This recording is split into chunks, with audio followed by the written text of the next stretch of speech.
Yes. We're here. Dude, that sure. Rocky Mountain. Huh? I had to make sure you were unmuted, my bad. Are we muted? Are we good? No, we're good. Because, like, seriously, dude, that Rocky Mountain intro gets me, like, juiced up. Oh, really? Oh, really? Yeah. You haven't heard nothing yet. Ready? What are you talking about, dude? That's awesome. Yeah.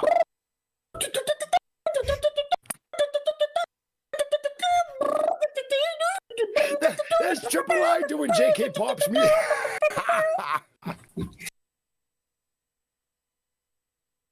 That. Ta-da! Oh.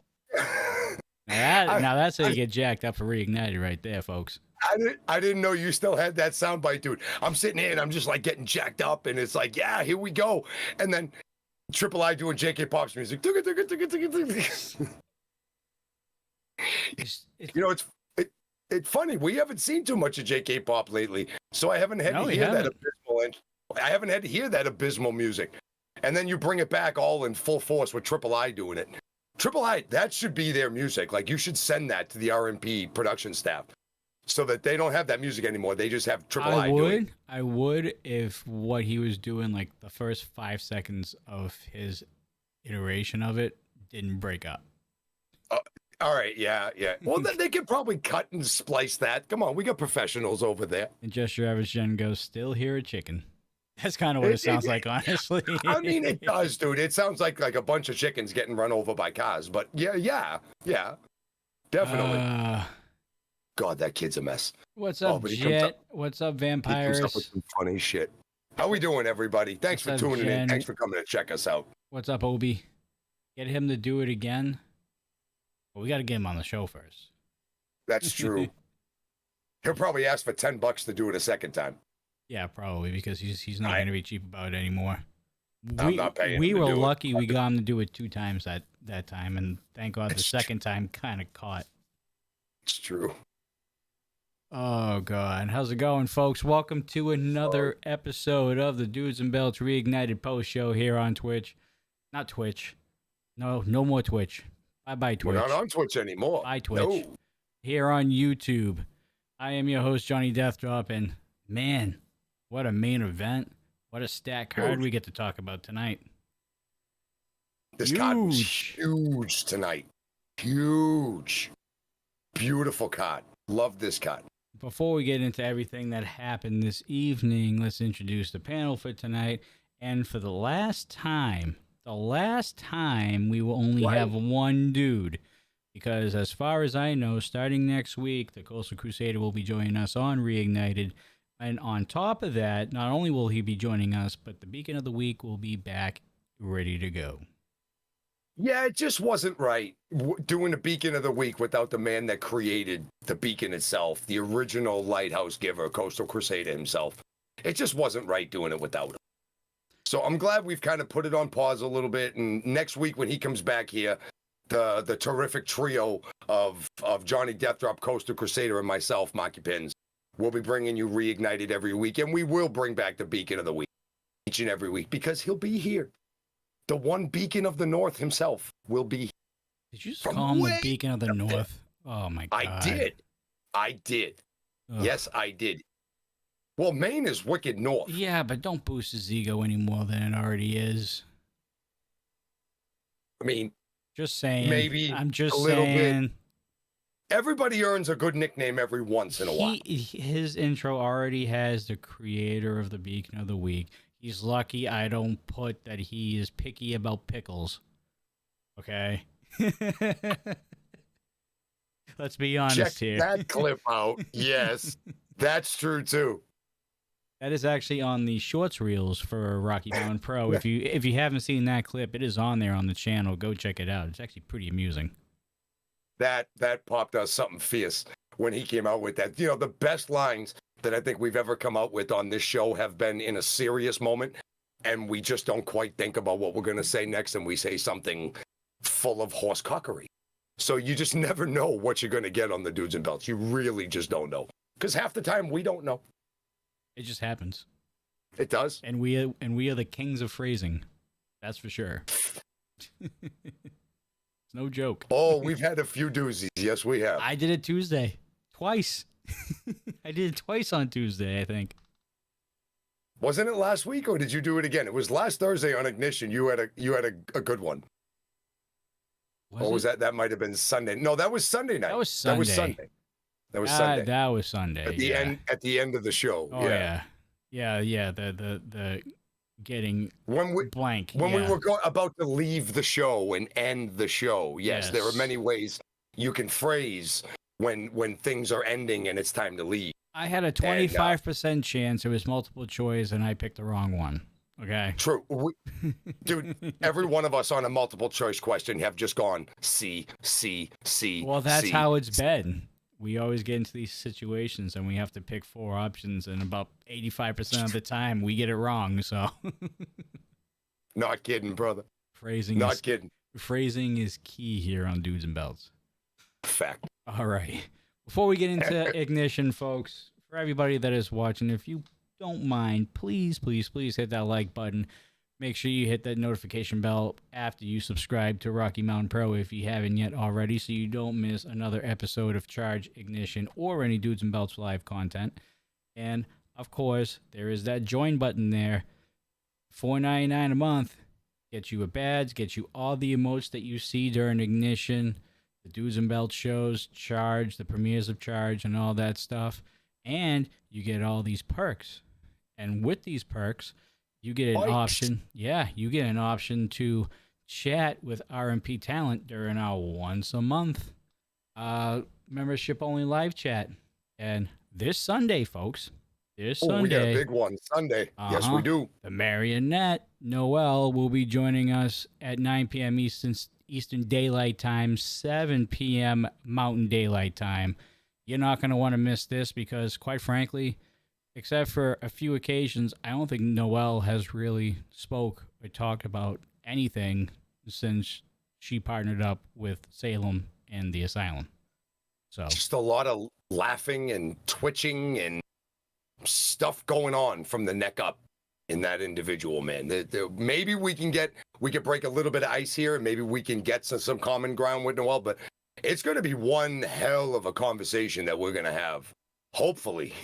Conversation depends on how scary of a mood she's in. But we'll have to get to that on Sunday. But that's going to be a banger of a show. Come on by on Sunday night and hit that join button. Ring the bell while you're there, too. I love ringing bells. I'm a ref. I love ringing the bell. So ring the bell for us. Come on down Sunday night and come check out the conversation with Noelle. And also, after we sign off, see, I didn't screw up this time. I got the right multiple. Nice. Yeah, I got that 25% right there. That was A. That was A. Okay. That was A. I saw the test. I cheated. I stole the book. You would. Earlier. You would. I did. I'm an asshole. Of course I do. After we sign off for the evening, if you guys don't mind, just leave like a comment of like emotes, like fire emotes or whatever, just to kind of boost all these videos to the algorithm. Also do the same thing with Ignition tonight as well. You guys don't realize that after these live streams are done, if you guys comment below, that gives both those live streams and those shows an extra boost in the algorithm on YouTube. It absolutely does. Yep. Fan interaction as soon as a video goes live is huge. We're trying to grow the company. We're trying to grow the dudes. We're all trying to grow together here. The Faithful has been so good over the last few years, sticking with the company through thick and thin, through pandemic. Now that we're coming out, everything, we got to keep pushing this thing forward. And that's what we're trying to do right here. All right. Horns everywhere.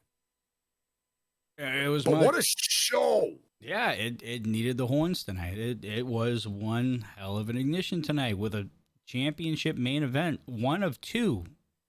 Because next week there's going to be another one, and we'll get into that at the end of the show. Do you have an updated points list to go over after the show? I do, sir. All right, so we'll go over that at the end of the show as well, so you guys are up to date on the point standings after tonight, and we'll get right on with analyzing this Ignition that we just saw about 15 to 20 minutes ago. All right. Starting off the evening, what do you think about what we saw to open Ignition? Well, it what makes thoughts are sense. going through your head? before he took the hood down, I was wondering who it was.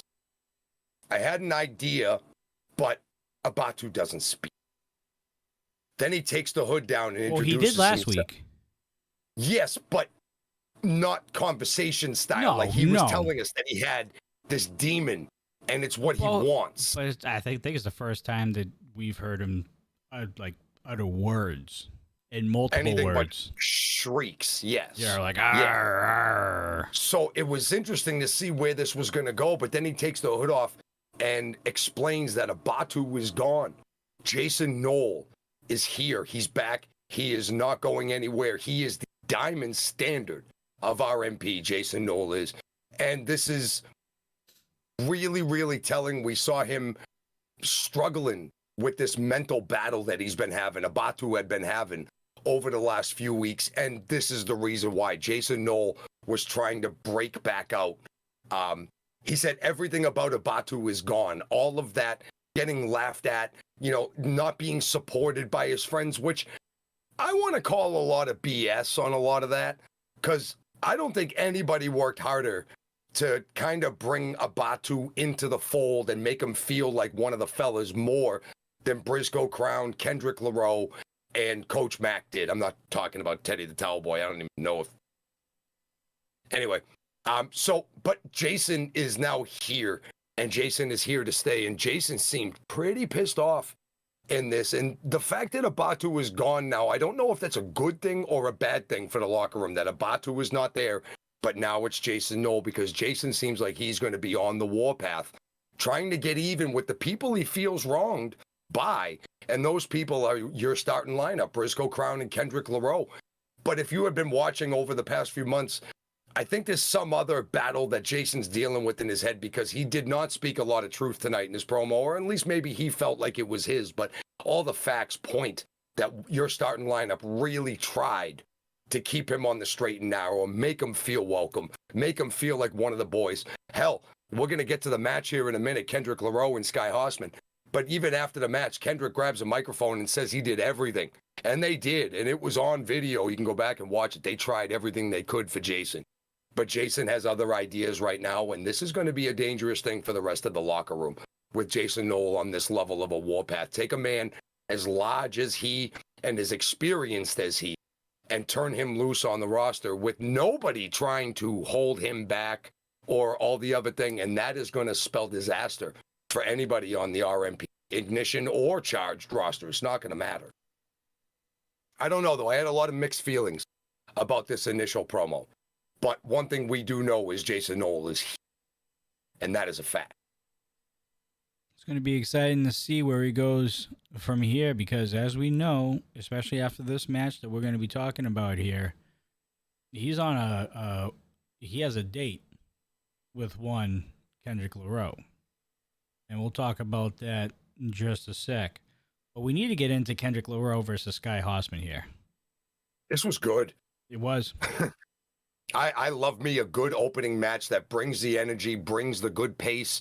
You get two experienced guys. Who'd have thought we'd say that about Kendrick so quickly, but he's been growing so fast in your starting lineup with Briscoe and everything else. We've seen him add and subtract from his move arsenal. We've seen him get himself in the mix in this Ignition point standings here. Tonight he goes up against Sky Hossman, a former Ignition champion, who cashed in that opportunity at the chance at the Charge Championship. But this is a no-joke match that Kendrick LaRoe ends up coming up and winning. After Sky gets a lot of the first advantage here, big shots and kicks. He starts working on Kendrick's legs a little bit, but Kendrick has a way of being just bigger, man. And that bigger just equals more power. He powers out a lot of Sky's offense, but you could see Sky Hossman chipping away at the knee, at the leg, trying to ground the big man. Look, one thing you got to say about Sky Hossman, you can like him, you don't have to like him. That's totally up to you. But every single time the man comes to the ring, he's come to the ring with a plan and executed that plan very, very well. Whether he's won or lost, you got to give him the credit of walking in there knowing what he's doing and not just seeing how it goes on the fly kind of a thing. And tonight it was blatantly obvious that he had a plan to go after the knee and the leg area. Big Pele kick when when Kendrick did have him from behind, he was trying to lock the Superdome. Sky kind of gets out of that. We see the big Pele kick, but Kendrick is still just way too strong. He powers his way up. Big belly to belly coming from a large man like that. You're hitting the ground with a lot more impact. And then Kendrick finishes the whole thing off with the Superdome bomb, gets him by the head, picks him up, slams him down for the 1, 2, 3. And Kendrick Laroe comes up with a big win. This is a good win. This is a big win, John, against a guy like Sky Horseman, like I said, former Ignition champion, who's in the match every single time, coming to the ring with the law office right now. And this is big for Kendrick moving forward, especially after everything that he heard Jason Knowles say before this match in that promo. Well, Kendrick picks up a microphone and does a very good job of answering Jason Knowles word for word and lets him know that it's on site now. He don't feel like any of that stuff was correct. They did try to nurture Abatu. They did try to bring him in. They were all boys. You can't blame your starting lineup for that. Your starting lineup did everything they could to make him feel like he was one of the fellas. But at this point, if Jason Knowles is going to go to this place and he's going to start talking all this way, Kendrick Laroe says it straight up with no masking of what he said. It is clear as crystal. It is on site. We heard Echo and Balaam say that about JK Pop, and look what happened. I'm willing to believe the big man that next time he sees Jason, they are going to have themselves one hell of a horse fight against each other. There's nothing that hurts more than a friend who backstabs you. There's very little in the world that hurts more than that. And I think right now Kendrick's going to feel backstabbed from Abatu. They did everything they could. But Kendrick's not. But he's also going to go against someone who's now in a different mindset than Jason Knowles. That's true. You got to remember, Abatu was last week.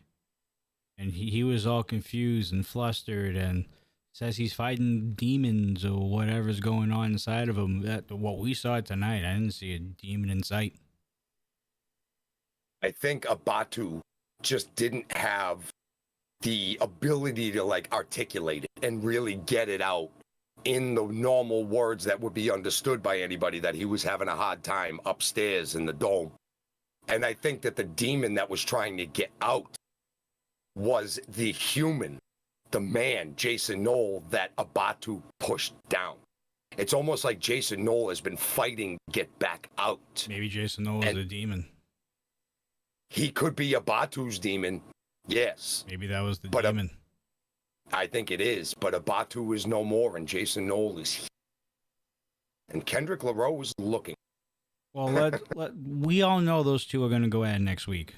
We got to flip to the We got to flip to the other side of the curtain here, and we got to talk about Sky Horseman in the law office. Yeah. All right.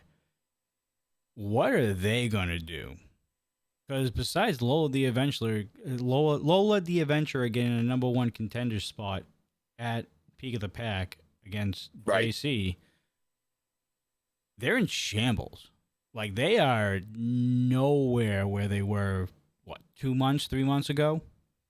Yeah. Yeah, it seems as though... give. I think when JK Pop lost the titles and Preston started losing that little income stream, that 10% that he was getting from JK Pop, I think his efforts to really put forth as much as he could, I think that's kind of waning a little bit. I don't think the advice to Sky has been very, very good. Danger Dean shot him down big time on Charge the other night. I mean, you saw the case that Preston made. He had all these books and everything else in the middle of the ring, and Danger just walked up and didn't even give him a chance to talk. He just said, yes, Lola's the number one contender, and walked away. And that absolutely fried Preston's eggs. He didn't know what to do. And I think this is a problem with Preston, because I think he's used to being in a position of control where he is the master manipulator of the situation. Well, so far, a lot of things that he was manipulating have started to fall apart around him. And it's only a matter of time, I believe, before the law office itself kind of gets disbarred and just kind of disbands on its own. His clients are not performing well. We saw what happened with JK Pop. Lola's been the best performer lately. Don't get me wrong. I don't want to take anything away from Sky, because Sky is money when he steps inside those ropes. He absolutely is. But he didn't get the W tonight, did he? And we've seen nothing from Martin Casals, and we've seen nothing, and I mean nothing, out of Curtis Cole, because he's injured. So. Right. We haven't seen it. We don't know. We just watching him come to the ring. Now he's still in the wheelchair, but yet he walks into the ring. I think the lies are starting to catch up with them. I think the whole hill that you make out of all of the little baggies of dog poop that you collect, eventually that stuff kind of biodegrades and you don't have a hill anymore. And I think that's the problem. I think the hill that Preston was on is getting lower and lower and lower. It's only a matter of time before everybody snaps at this point. What's up, fourth row? What's up, Jay Camacho? And we have Mr. Happy. Dudes. All right, we got some Lockettes action to talk about tonight as well. Pretty impressive performance as well by a rookie. Starting to make her name for herself, that's for sure. Adrian Mascara going up against one Lilith Warhammer Grimm. And we all know what's going on in Lilith's mind right now. Yeah. That's one Lockette you don't want to cross paths with right now, because as of right now, she is currently on a freaking warpath. And she has her sights on the asylum, but unfortunately, Adrian is now in the way. Yeah, Lilith is getting messed with from pillar to post here, it seems like, by the asylum. They're attacking people who she cares about. They're manipulating her therapy sessions. We saw what happened on Tuesday night. She absolutely walloped that therapist, and nobody was happier than me when she walked away and he was sitting there bleeding from the mouth because she punched him right in the teeth. That guy got what was coming to him, and tonight she comes to the ring with the same fury. But Adrian was ready. Look, I am a believer here. Like, I'm here for this. I'm here for Adrian. Adrian is a good shot in the arm, a shot of adrenaline in the arm to an already kick-ass Lockettes division. And Adrian shows up, and it looks like not only does she bring some moves for being somebody so new to the Ignition stage, to the TV stage in RMP, she's competing like a couple-year-in veteran already, doing a very, very good job. It seems like she's already watched a lot of tape. She's done a lot of scouting. She makes Lilith miss a few times early in the match, goes after Lilith's arm, goes after her leg, little chippy, trying to chip away at Lilith. You're not going to get her with one big move this early in the match. And I think Adrian realizes this, and she starts playing like in baseball, what they call small ball, right? Couple kicks to the arm bar. She gets her down, gets a nice arm breaker, like down on her back, puts the arm across the knees. Lilith does use her power, because that will always be her advantage, with a huge shoulder tackle, them big back clubbing shots that she delivers, big body slam after Adrian does manage to get herself back in. She tries to lock, and I love the name of this, the Psychedel lock. It's like the LaBelle lock, like the S lock, but she does it with her own little flair. She drops on an STF later on in here, so she's definitely versed in the submission arts. And this is really, really cool, because in a lot of wrestling matches, I would say, 70 to 80% of them end in a like finisher with a 1, 2, 3. Learning all these different submissions this early is always going to keep an opponent guessing. And she had Lilith on her heels. I mean, even at the end of the match, Lil ends up powering out of a lot of things. She powers up and gets a couple pins onto Adrian out of the Psychedel lock, because it does leave her open to be rolled back up onto her shoulders. And that's something that Adrian is going to have to go to school on, too. It's a devastating finisher. You're kind of squeezing the air out of their lungs and stretching them backwards. But all they have to do is roll you back up, and both of your shoulders are on the mat, and it could be a quick 3. You got to be careful. I think that's something, as she goes, she'll become more adept at coming up with like a counter to that at some point, learn how to double roll through it. But you can't counter the Mancuerda. And Lilith locks on the Mancuerda, and Adrian's shoulders will be hurting for the next at least week, until next week's Ignition from the Mancuerda. And Lilith Grimm wins an outstanding match. Adrian Mascara showing up and showing out against the veteran Lilith Grimm, who, like you said, does have a lot going on, but transferred a lot of that emotion into a lot of aggression into this match. And Adrian withstood a lot of it. But at the very end, Lilith came up large. That Mancuerda is going to put almost anybody down. I don't care if you're Lola Adrian, or if you're somebody all the way up like the Lockettes champion JC, that can take you out. But I am here for Adrian Mascara's match. I am here. I am interested. I am to continue watching it, like what I did with the Peak thing. My interest is very peaked when she comes to the ring, looking much more like a veteran than a rookie. I'm going to have to hop on the train with you here. The past couple of weeks that we've seen her in action, I mean, she looks very good for someone who just started. I mean, took Lilith Grimm to the limit, one of your strongest Lockettes in the entire division. Probably she was important at the end of the honestly, match. Yeah. Probably one of the strongest women in the region, besides Rocky Mountain Pro. Mm-hmm. And Adrian took her to the limit. Mm-hmm. It's impressive for someone as green as her. Extremely. Very interested to see what happens with her in the near future. All right. This one. Echo versus your favorite wrestler, Cushman. He is not my favorite wrestler. We have very, very similar interests. Yes, we do. This match. I'll tell you this, and you got to give it to Cushman here. Oh, he's very creative. Very creative. He is. That's the exact word. The creativity that comes out of this man's brain, and it makes sense because I understand. Like I said, we have similar interests, and sometimes it does kind of pique your creativity to come up with something that nobody's seen before. And against a Mockingbird like Echo, that's how you throw a Mockingbird off balance. That's the only way to really gain a one-up on Echo, is to throw something that a Mockingbird has never seen. Or smelled. Or smelled. Right. Although birds fly around, and it's legal out there too, so there's no way the birds haven't smelt it, flying through the air. But anyway. I'm just singing Bob Marley in my head right now. We jamming. But no, this was really good. Cushman does a good job at keeping up with Echo here.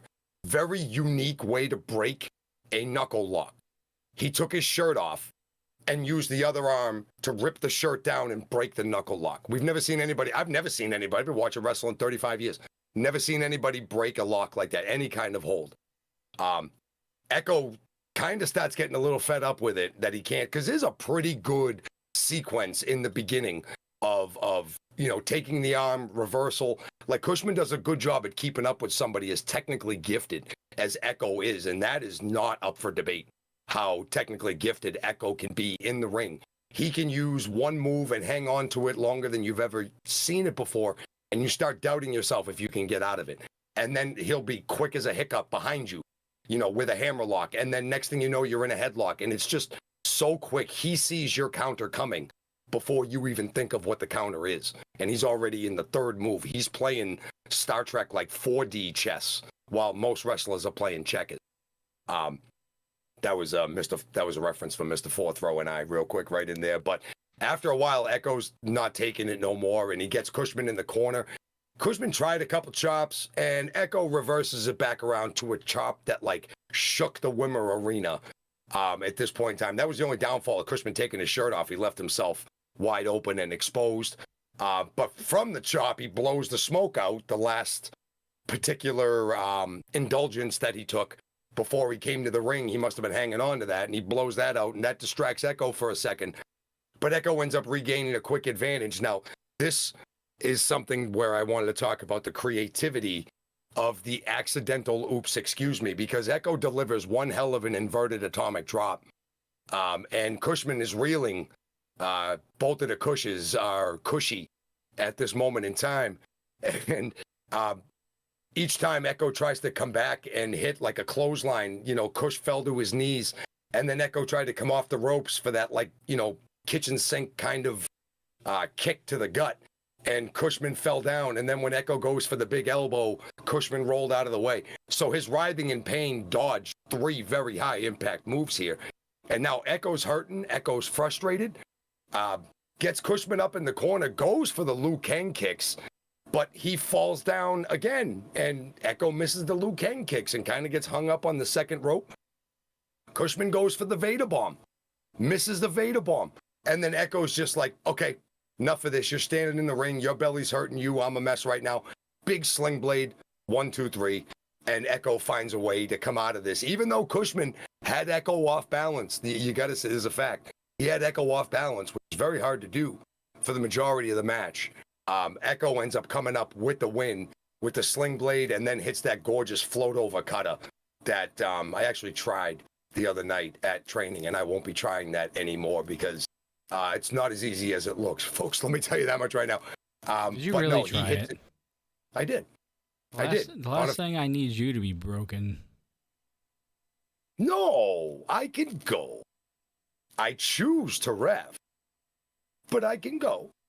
But no, it was very, very impressive and a great win for Echo. Not just using his brawn, but using his brains to find a way to win. Not just having to mock a move, but at the same point in time, coming up with his move. That float over is just gorgeous. It's poetry when he gets up in the air like that and he lands beautifully and his opponent is staring up at the lights and 1, 2, 3, Echo gets a good win. Very good win here. But Cushman is not somebody to take lightly.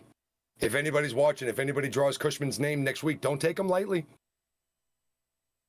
Especially after what we saw tonight. You never know what's in store when you step into the ring with him. And actually, we saw Echo later. So regardless of Cushman losing, regardless of Cushman losing this match, the effects lasted well later in the night for the Mockingbird. All right, so we'll save it for that because we have to. Yeah, because that was also a pretty good moment. What's up, Corey? How's it going? All right, moving on here. Brew, my God, Brew versus Briscoe Crown. Now, I don't know, and I think we found out later on after this match that Briscoe probably made a very crucial mistake going into next week's match against Zamore. I don't know about you. I understand why he did it. I get it. But I would have just took the extra week. Because clearly it wasn't even close to 100%. Or even not so much against Brew. Like, if you wanted some kind of match because you haven't had a match in a while and you've been hurting and you've been recuperating, you just made it all the way through the Grand Prix, you are now a #1 contender for the Ignition Championship. And it's not March anymore, so... He still won, didn't he, though? He did. He still won. He found a way to win. At a cost. At a cost. At a big cost. At a big cost. He, and I don't want to say this and make it sound like, awful, but he's Shane McMahon himself, kind of. In that leapfrog, he came down and realized that knee still wasn't good. Perfect. It still wasn't good. I mean, him and Brew, look, Brew is always going to be, 90% of the time, going to be the bigger, badder competitor in the ring in any match that he has. Briscoe brings fight, but not like Brew can bring. Just the mass of the man and the emotion of the man. And he's highly driven, man. The guy wears his heart on his sleeve. You listen to him talk, you watch him wrestle, you can tell it's like that raw emotion coming out of him. Not to say he's not a smart wrestler, because he is. He uses that emotion to make sure that he gets the next move done. He has a good balance of it. But as far as people who wrestle with more raw emotion than anything, Brew is one of those people. Briscoe does a good job at kind of getting out of the way of a little bit of it until Brew catches him. And then we see a couple big slams, the big front, like world's strongest slam in the front, big corner shots, and he gets him with the avalanche in the corner, the big corner run. And that's a lot of humanity coming at you, man. If you're Briscoe Crown and you see the freight train, the Buffalo itself, Brew, running at you, it's time to get out of the way, but he just can't. He just can't get going. Brew will just power out of everything, no matter what Briscoe tries. Tries the headlock, doesn't work. Brew powers out. Tries a couple kicks, doesn't work. Brew grabs the leg. It just doesn't work. He finally gets Brew running on the ropes where now the speed is increased, so now the impact will increase. If Brew can get Briscoe can get some big move on him, but he comes back down after the leapfrog, and his knee just bends in weird ways, man. I imagine that's the sound that his knee made. That's why I did it. But, you know, he's still using his brains, and he sees Brew try to pick him up and give him the old back suplex or an atomic drop, one way or the other. He lifts up Brew in that seated position. And I don't know how. I don't know. It's just the power of the Grand Prix, the power of the March Madness, the power of the Crown just kind of sits out and just dead weights himself, sandbags himself, and brings Brew's face straight down in a crowning achievement in the middle of the ring. After taking all this punishment for like the last 5-6 minutes, Briscoe Crown gets his hand raised. Briscoe Crown beats Brew. I mean, fantastic for now, but and we see a little bit of, this. It's definitely coming across. Friendship. There was some friendship, a little bit of respect at the end. Ref Alice was trying to help Briscoe out of the ring. And, even though he just beat the man, he was trying to help Brew up a little bit. And Brew gave him a friendly little chop in the chest. But you could tell that there's a respect between these two. And I admire that. I really like that. But Briscoe Crown's knee right now, John, he was the bracket buster. He is this year's #1 contender, this year's Grand Prix champion. He has the match next week on 420, Cushman's Holiday. Next week, he has an Ignition Championship match in Zamore. It's a lot of people's holiday next week, yes. Okay, bro? Yes, it's a lot of people's holidays. It's a lot of people's holiday. But even after this, Briscoe's going to be in some wicked rough shape next week, man. I don't know if this was a great idea for have a tune-up match like this. No. Or if you wanted to have a tune-up match, maybe not against Brew. I would have picked like Sergey or McDiamond or somebody along that line. Yes. However, that's another giant that falls for Briscoe. It is. He's taking down some giants here in Rocky Mountain Pro. There's something about it, man. And Zamore is going to be another giant in front of him next week. This kid's got heart. He's got so much heart. So much heart. That is his greatest quality. He's quick as a hiccup, and he's got a lot of different moves that he could throw at you, but his heart, #1 piece of offense that he will bring to any match. Any match. And we have Johnny Dewdrop once again with the 99 cents on time as per usual. I don't know who you are, but thank you for the 99 cents. Which, by the way, why 99 cents? I'm confused. Is there a meaning behind it? It's always 99 cents. Each time it's been 99 cents and no text. No text. No text ever. Anyways, moving on here. I mean, at least they're mocking your name and nobody's come up with. Like I've seen at the very least like 5. Yeah. At least since I've been doing this show, or any other shows, I've seen at least 5 that have not mimicked my name but changed it around. Yes. So, all right. Enough of Briscoe, because we're going to be talking about Briscoe all week, more than likely coming up in the next few shows. We don't want to give him too much hype, obviously. Oh, look at that. We got $1.99.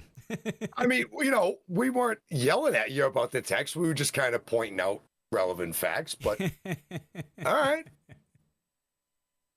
Well, thank you. McDiamond checking in. Well, thank you for the $2.98 combined on the super chats. Can almost get a cup of coffee with that nowadays. No, you can. You're still down $2 for a small. What are you talking about? No. Dunkin' Donuts. This is America in 2023. What are you talking about? Oh, you could still go to Dunks and get a large coffee for $3.13. Yeah, maybe up Actually, here. I say the hell with I go to Cumberland Farms. I get it. It's still 79 cents. You get a 79 cents on the Cumbies? Yeah, large coffee. It's less than $1.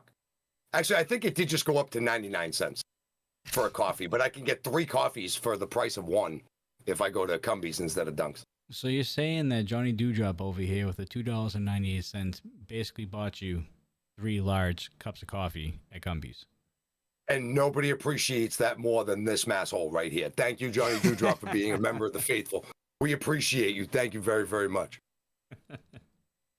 All right. Oh, we have Mick Diamond just in time for your match, buddy. It's Harry Houdini. Yo, but Yeah. did you see the card? Yeah. Did you see it? I saw it. Like it looked like it was the magic trick. It looked like the whole thing was going to hell. It was almost as good as this. Stop.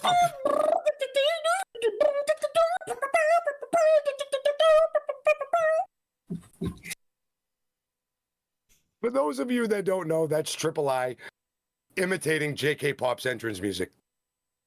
Although everybody who's here and who's listened to it, all we hear is a like coop of chickens. That's all you can hear is just a chicken coop. Or one chicken on crack. Or cocaine. Oh, there you go. That's the next movie. That's the next Cocaine movie. Chicken. Cocaine chicken. There you go. You had Cocaine Bear not too long ago. Might as well add on to the trilogy.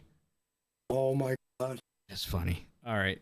Moving on before we start talking about chickens here. Mick Diamond versus Balaam. All right. So Balaam gives Mick the benefit of the doubt. Mick comes out with the deck of cards and tries the trick. You know, pick a card, any card, give me it back. We're going to shuffle it in, and I'm going to pick your card. Except he gives it to Balaam that he doesn't have the card, that the card is in Balaam's like waistband in his tights. Well, Balaam's looking for the card. It's not there. He doesn't have it there. Mick's magic in this was so good.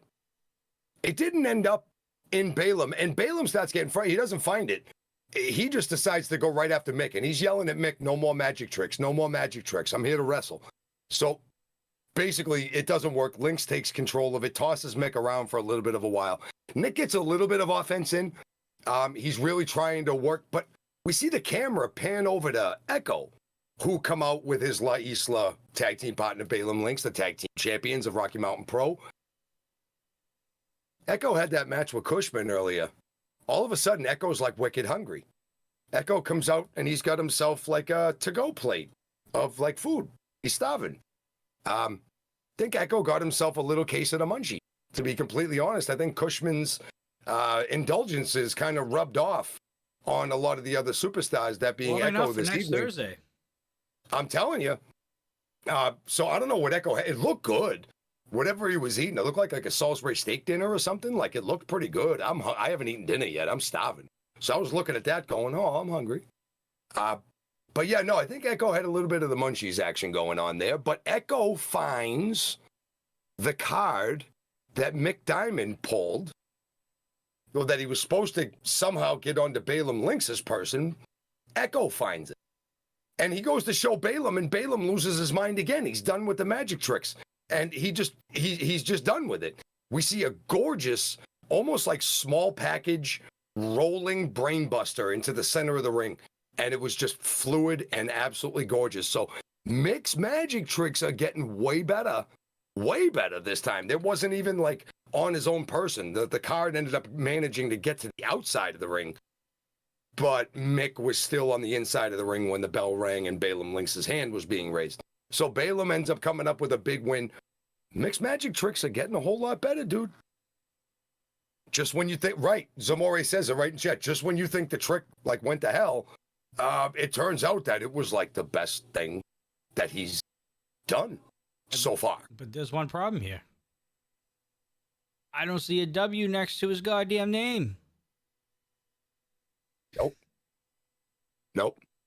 Magic tricks can only go so far. I think he's 0 for 7. He's more than that. 0 for 7. There's no way he's 0 for 7. 0 for 7 on Right. ignition. On ignition. I have him at -7. Tied for Sergey with the lowest point total the point sheet has ever seen. Even after Sergey's win? No, I don't mean Sergey was at -7 now. Before, remember months ago, they did that reset royale. Yeah. And everybody went back to 0. Yeah. Before that, Sergey was -7 at that point.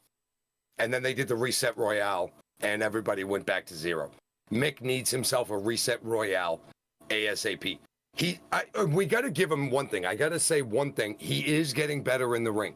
However, I think he's trying to incorporate these magic tricks to kind of throw his opponent off. That may work with a Sergey. That may work with, probably would work with Johnny Casanova with 3 brain cells. That would probably work with him, but it's not going to work against guys like Balaam Lynx. It won't work against Echo. It won't work against Damon Ace, Brumak, basically everybody else. So if you're going to incorporate it, you might want to make a magic trick happen where when the ref counts 3, you were the one doing the pinning.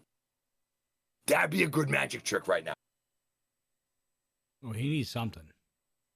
Does need something. He needs some magic. Because you're saying right now he's holding up the basement?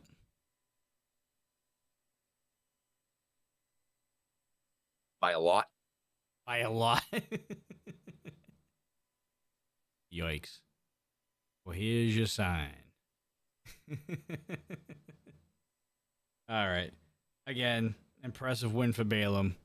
Echo, way to pull the card out of your tights, man. At least give something for Mick to write home about. And he looks stunned. Echo looks stunned on the outside. Oh, he was dumbfounded. And I've been there. I've been where Echo was before. And the smallest things can completely dumbfound you when you have the munch. Kush will totally break that record. I don't know. He's on his way. Kush is at man. -2 at the moment. Oh, he's still got a 5-loss cushion. Yeah. All right. This is Mick, we kid. Mick, we kid. Oh, he knows. I know. What is it? We're just analyzing what we saw. And we're just giving our brief comments, and that's it. We move on. Fact. Magic was A+. Yes. I think tonight. Probably the first A+ of a magic trick that we've seen out of Mick so far. It was the first trick that worked. Kinda, yeah. Actually, it worked better than anticipated. However, there's still no W, so Mick, you gotta find a way to get those W's, man. True. Just gotta find a way to get those W's. All right. We have a bounty here, folks. If Atiba wins this match, that gives him 5, right? That would have given him 5. It would have technically given him 6, but yes, it would have put him up in the next #1 contender spot behind Briscoe Crown for next week. Atiba versus Remy D, and we saw what happened last week with Remy D when he was going up against Bruce Wayans. Yeah. All right. Atiba got involved in that one. This one, however, no one but Atiba. And it was all Remy D from here.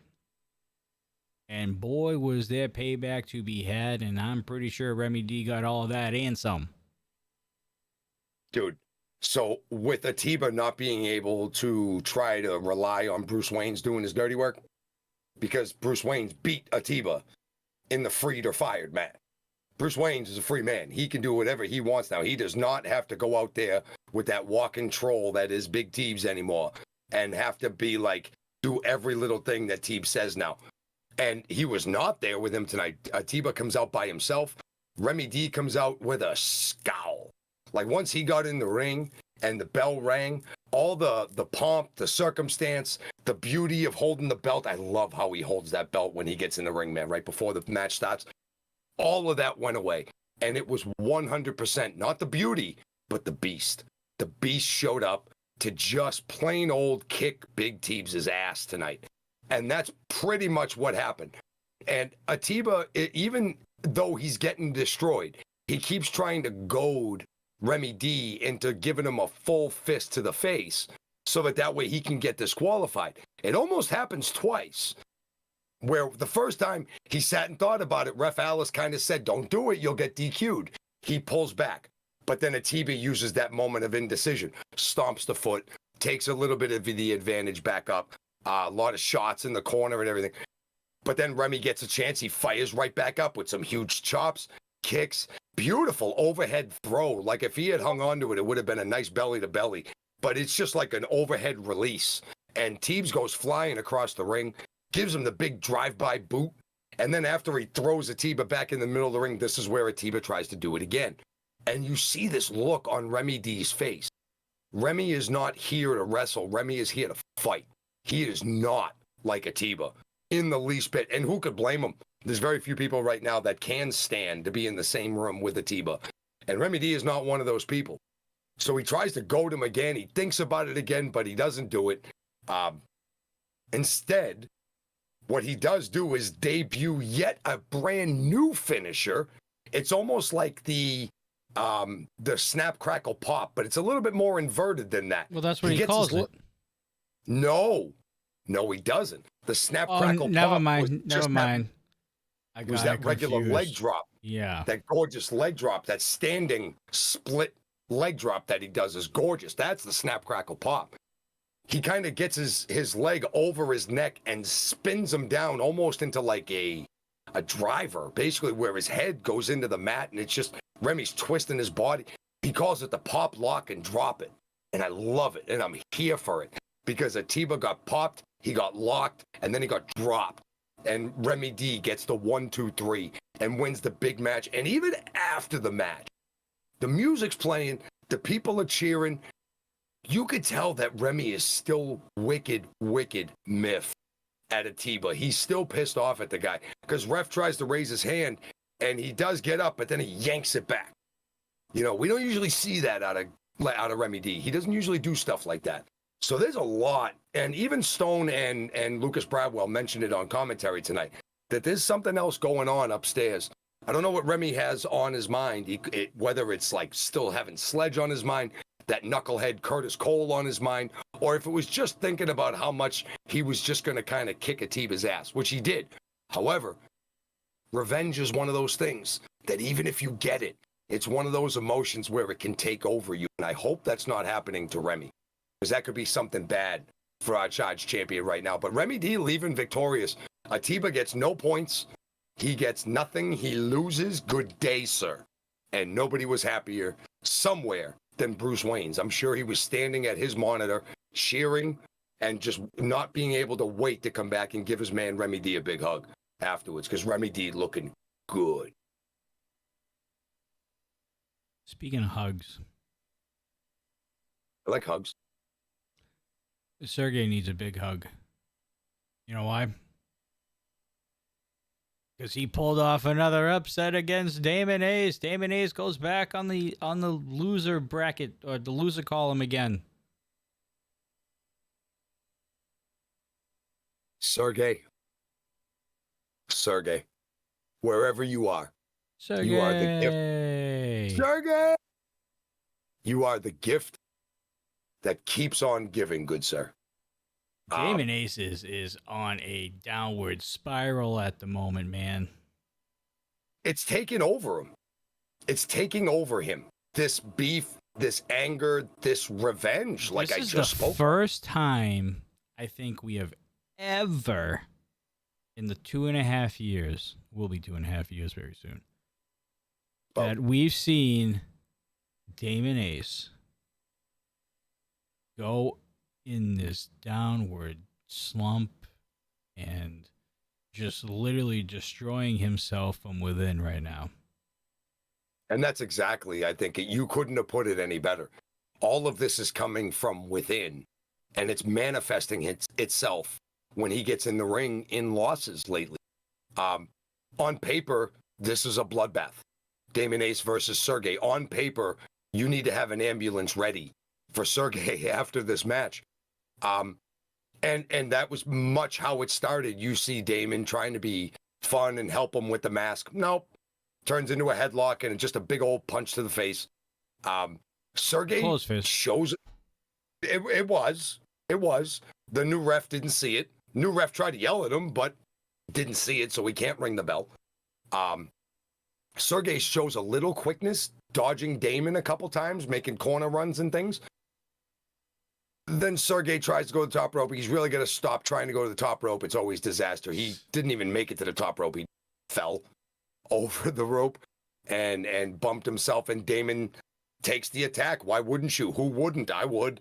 My opponent makes a stupid mistake like that, I'm going right after him, and Damon does exactly that. He goes right after the leg, right after the knee area. He goes to whip Sergey into the other corner, and you can tell just by this that Sergey is an old school fan. Sergey is an old school wrestling fan. He loves his old school wrestlers because we see him imitate the Ric Flair corner where he flips himself up and over and comes down halfway down the ropes. He copied two legends tonight. He looked really, really good doing it. We'll get to the second one. But yeah, he tries to come back into the ring. He falls off the ropes again, man. So like he's getting part of it. I think he wants to do all these moves that he's used to seeing his favorite superstars do, but he just doesn't quite have the XP bar yet to do them. Look, we've come a long way with Sergey. He doesn't fall getting into the ring anymore. Now he's falling off the top rope. Sorry, I thought I heard somebody knocking on the door. I'm still at the bowling alley. But anyway, so we come a little bit closer to the end of the match. Damon's got Sergey down in the center of the ring, and Damon decides to undo the turnbuckle cover. Like, just untie it and rip it off for absolutely no good reason, but we find out why later. The whole thing was a ruse, a plot, a plan to just make the ref get out of the way for a few minutes and turn his back. We see a closed fist to the face, knocks Sergey back down. He's not moving. He goes out and grabs a hammer. Like, I think it was the bell hammer. Grabs a hammer, comes back into the ring. And I think he trying to pull one over him. We don't usually see Damon do this stuff. This is what happened when Damon tries to get too tricky. You get outsmarted by Sergey. You can't be getting outsmarted. Damon Ace. You can't be getting outsmarted by Sergey Lay. But you did. He tries to do the old Eddie Guerrero with the chair. Remember that? He hit the chair on the ground and then threw the chair. And then he goes down, making it look like he got hit with the chair. He does that. He throws the hammer at Sergey. And then Damon goes down, making it seem like Sergey hit him with the hammer. Well, then Sergey puts the hammer in his pocket and he goes down. I don't know if he was thinking that was just what they were doing at the time. They were just going to like kind of slam themselves down. I don't know. Damon gets up. This is glorious. Right as the referee is getting done with the turnbuckle, putting it back on, Damon gets up and takes the hammer out of Sergey's pocket and says, "No, I tried to give this to you." Right as the referee turns, sees Sergey down, and the hammer in Damon's hand, and this ref is one of my new favorite refs. He rings the bell, and Sergey wins the match from outthinking Damon Ace's thinking. This is without a muffin button. John, there was no muffin button in the match. No. Like we never saw Sergey like turn or transform or nothing. This was Sergey just seeing some old school moment to do a thing and get a win. And this has to be one of the greatest upsets that I think we've seen in RMP in that 2 years that we've been covering RMP as the Dudes and Belts.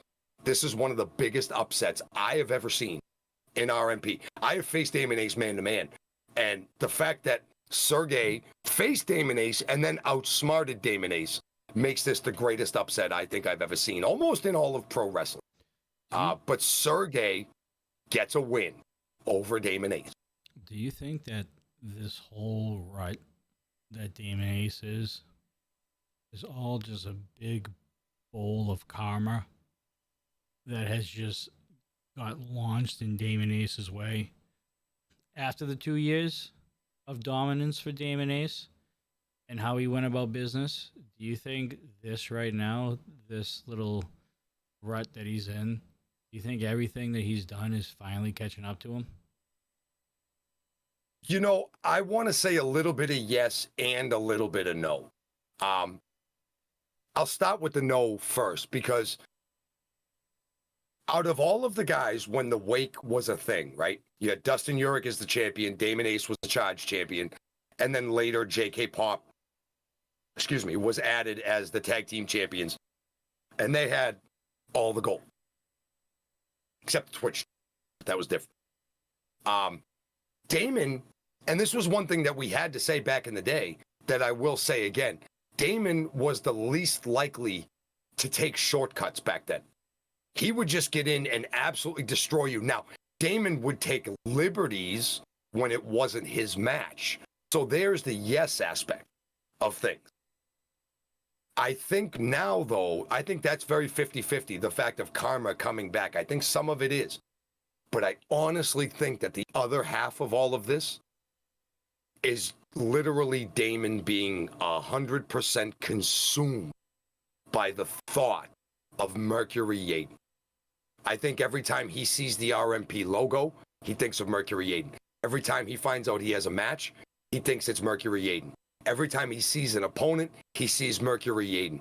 I think he is being blinded by his rage and his need for revenge against Yaden. Look, we just saw the other week, and we saw it again on the recap on Tuesday night on Charged, of the incident that happened where Damon and Yaden found each other in the Wimmer Arena, and that didn't end up so well for Mercury Yaden. But Damon's last words were very, very fitting.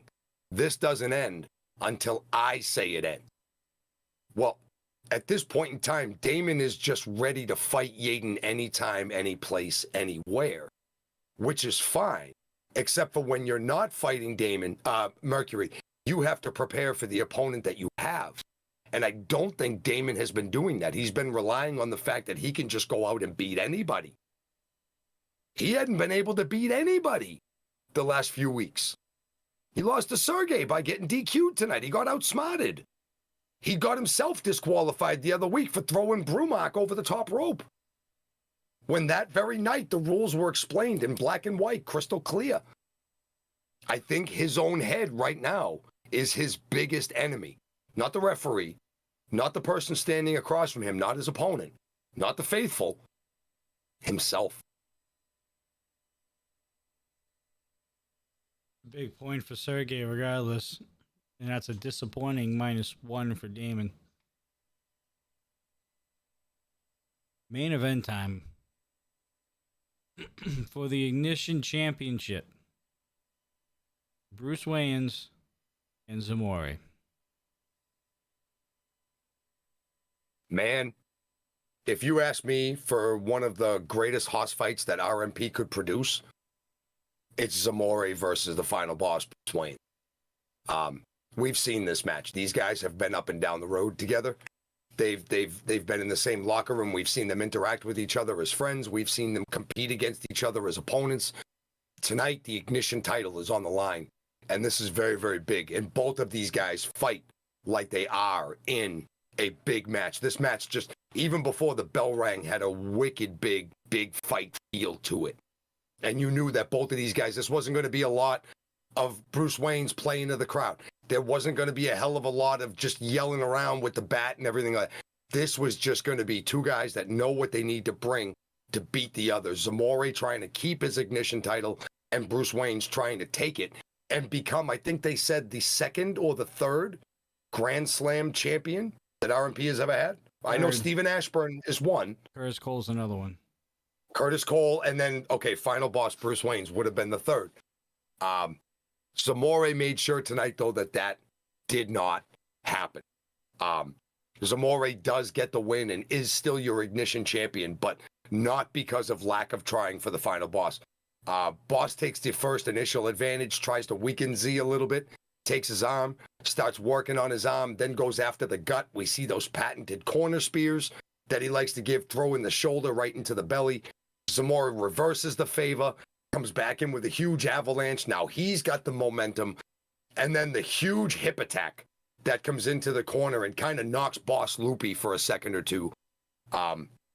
Throws Boss out of the corner. We see a bottom rope splash. Z gets himself up on the bottom rope, and Boss kicks out at 2. So Zamore scores the first cover. Boss has to use the energy. Zamore's on top right now.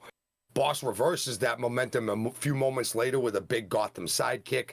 Big, and I mean big, body slam. Boss really, really had to labor to get Zamore up there. And then when he got him down, he planted straight down. We see the prettiest elbow. We see a second rope elbow shortly after that. Boss goes up for the second rope superstar elbow, almost like that kind of coffin drop elbow that he does. But he didn't hit him in the chest. He didn't hit him in the shoulder. He didn't hit him in the side like this. He hit him in that same leg that he was working on earlier in the match. He hits him right in the leg in the knee area. So now Zamore's kind of having a hard time getting to the outside. Boss pushes him out to the outside. We basically launched himself. He goes to the opposite side of the ring and is in the center of the ring when he jumps and just launches an elbow at Zamore and knocks Zamore out to the side. But actually, this might have been a blessing in disguise for Zamore, because now he's out of dodge right now real quick. He's out of harm's way. He had a chance to get a couple breaths of fresh air into those lungs and sit there for a minute. As Boss comes out, he refavors the advantage back into his side. Boss tries to smash his face into the apron. Zamore blocks it, gets Boss back into the ring. 2 huge belly-to-belly suplexes, gets the Boss down. We see a near-fall cover. Zamore and Boss end up fighting up, trading shots back and forth, and Zamore whips Boss off the rope. Boss comes over and tries the big sunset flip and to roll up Zamore, but Zamore pulls off the old Yokozuna or the earthquake and kind of sits out on it and just knocks all the air out of Bruce Wayne's lungs, and Zamore gets the huge win. This was such a great match, back and forth. This was a great hoss fight. This was technically gifted power. This match had everything you were looking for the Ignition Championship in this match. If we were still giving Lighthouses, I'd have given this 4.5. I thought this had everything that you were looking for in a title match that we had known was coming for a week. Had some anticipation, had some build-up, and the fellas delivered on this one. And Zamore is still your Ignition Champion. What a main event. What a card that we saw tonight. This whole show was absolute fire. From beginning to end, legit. Not a moment of doubt, not a moment of letdown. Kudos to the performers tonight. Hey, don't forget, we had a bet that needed to be solved. I wanted you to bring it up. I didn't want to just go right into it. I wanted you to bring it up. You could have if you wanted to. Well, we have poor Eli, who is actually reffing the main event. He did. Does a great job every time he's out there. Reffing the main event. And unfortunately, he wasn't around when this happened. Last week, you guys, the RMP faithful, you guys decided to donate at least $50 of super chats and super stickers and donations and all that stuff. Eli was in the ring. He was refereeing he was refereeing a match when so Derek Stone started all that. Yeah, so there was no way he was going to be able to know. But because you guys reached the $50 goal that Derek Stone put in place, Derek Stone had the honor of shaving poor ref Eli's facial hair, whatever it was. And you could tell Derek had been looking forward to this all day, because Derek finally stopped talking about it. Well, he finally trimmed his own beard before he showed up to Ignition tonight. He finally shaped it and styled it so it didn't look like he always just woke up out of bed 3 seconds ago. So he actually, I think he planned ahead. He had to practice how to shave because he probably hadn't manicured his own beard in so very, very long that he had to practice it today. And then he gets in the ring, and I think the razor kind of let him down a little bit because he left Eli looking worse for the wear than he did when he had the facial hair. I didn't think it was that bad, John. I honestly didn't think Eli's goatee was that bad. You know, maybe it didn't connect on the sides a little bit, but I didn't think it was that bad. I mean, I get the rib. I love the rib. I love that, you know, they love him that much that they mess with him. And the faithful, man, I'm telling you, do not give the faithful a challenge because the faithful meet every single challenge and always kick ass. And Derek went in, and you could see the smile on his face. He was kind of taking pleasure in it. He was having a good time shaving Eli, and he had Zamore kind of holding Eli back. And I'm sorry, if you're Ref Eli and Zamore's holding you, you're not going anywhere. You're not going anywhere, man. If Derek Stone and Zamore say you stay right there, you're not going anywhere. But he was a good sport about it, and my kudos to Ref Eli. I'm sorry you had to deal with that, bro, but you know, the faithful kind of spoke, and it had to be done. What must be done sometimes. I hope he grows it back. I'm not gonna lie.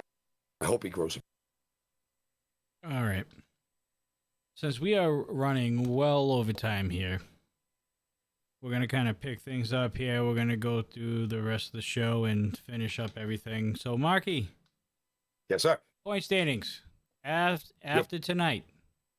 Updated as of now. As of right now. Right now. Bruce Wayans had his title opportunity earlier this evening, had a hell of a match against Zamore. Zamore came out on top. Bruce now goes back to 0.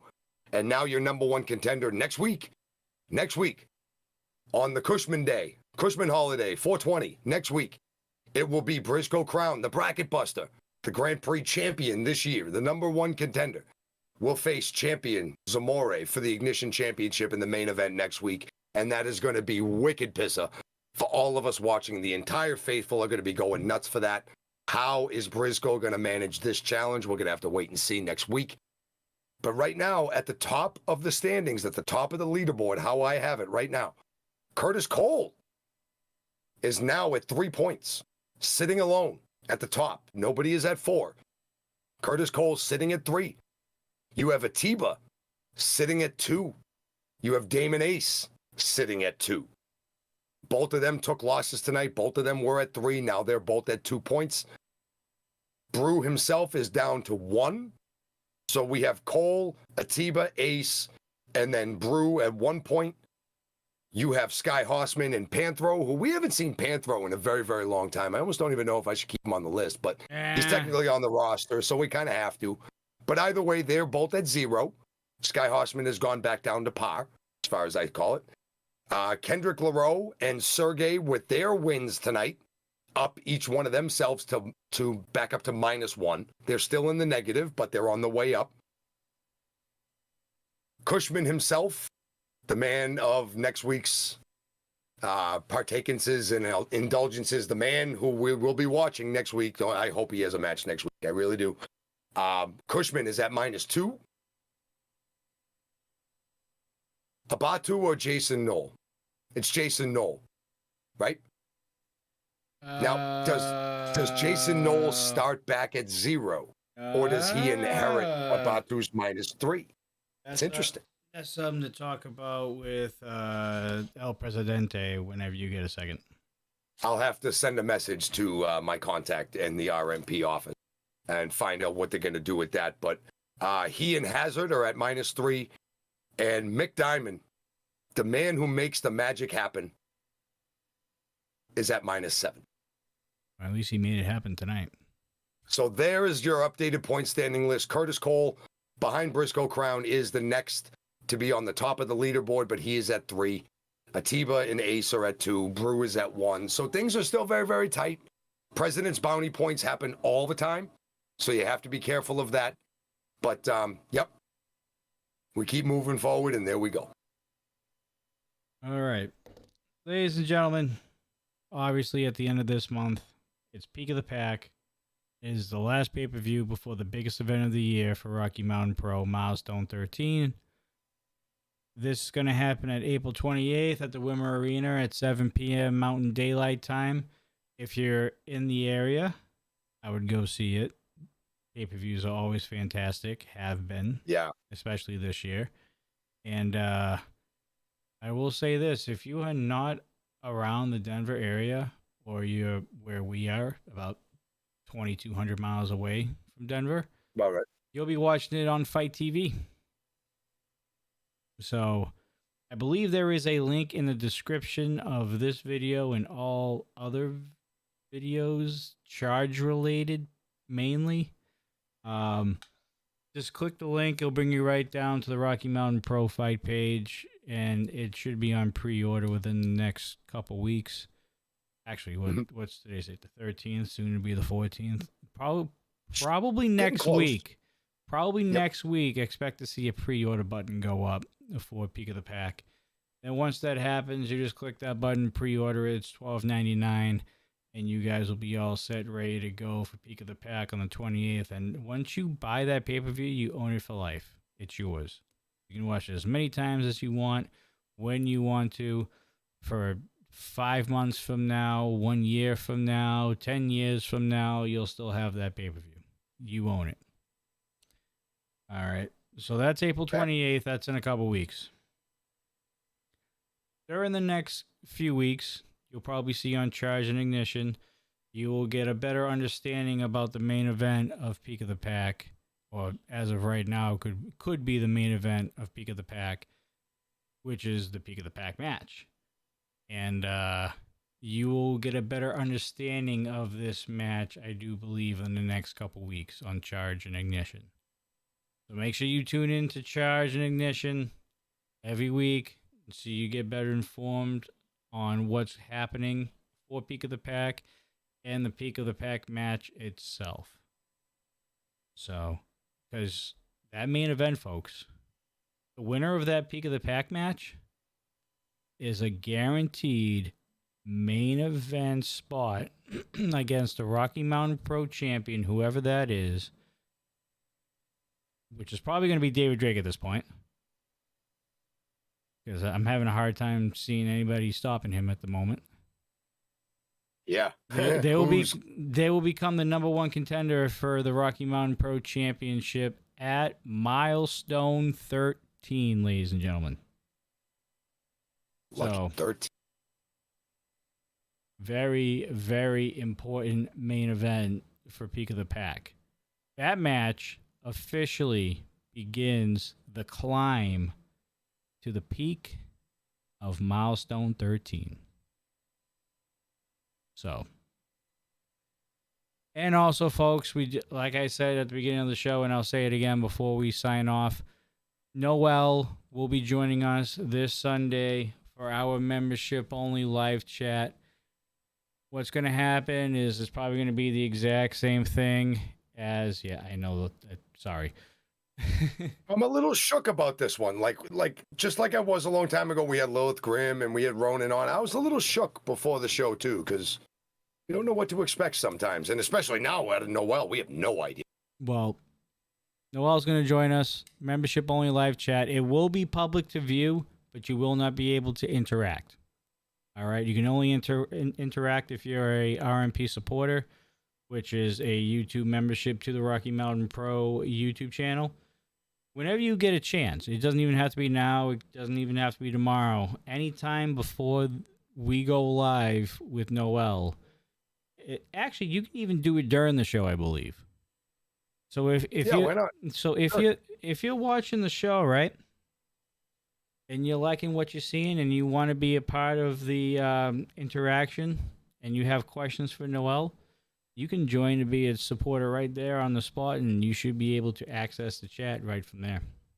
Mm-hmm. So you may just have to refresh your screen or something real quick, but otherwise, that'd be fantastic. You have any kind of question, if you dare, to ask Noelle a question, it will be there. She will be here to answer these questions, we hope. Not that we know she'll be here, but like I said, I'm just a little shook of what we're going to get out of this. Plenty of time to become a member. It's only $4.99. Not only do you get that perk, but you also get priority chat for Ignition, and you get access to our Q&A portions of the Do's and Belts on Sundays, which has been very few and far between because we've been busy with review shows and membership-only live streams and stuff like that. We typically do it on the Rewind. But last week, we ended up doing a special episode of Reignited on top of the Rewind, so we didn't have any time. Right. Hopefully that's not going to happen again. Hopefully we'll be back to the normal schedule, and we'll be able to be doing a lot more interacting with you guys. And other than that, I think that is it for the evening. Good show. Great show tonight. What a card, top to bottom. Absolutely huge card. A lot of implications tonight. We had a title match. We know we have another one coming next week with Briscoe and Zamore, man. I'm telling you, this is a fantastic time to be an RMP fan. It really is. There's a lot of good stuff coming up. Peak of the Packs in 2 weeks. A lot of good stuff. In a couple months. Busy Getting times. close, baby. Know it. All right, ladies and gentlemen. Again, if you haven't yet, please hit that like button, hit the subscribe button, turn on notifications, and leave a comment as soon as we sign off. Help us out with the algorithm, and also comment on Ignition tonight as well. Your late comments also will help with the algorithm of Ignition itself when it goes offline. So do us a favor, hit us up with some type of comment, and we greatly appreciate you guys in the Rocky Mountain Pro community and the RMP faithful. You guys have been fantastic. We appreciate you guys. For myself, Johnny Deathdrop, Marky Pins, we will see you on Sunday for a membership-only live chat with the one and only Noel. As always, folks, stay safe, stay classy, and we'll see you on the next one.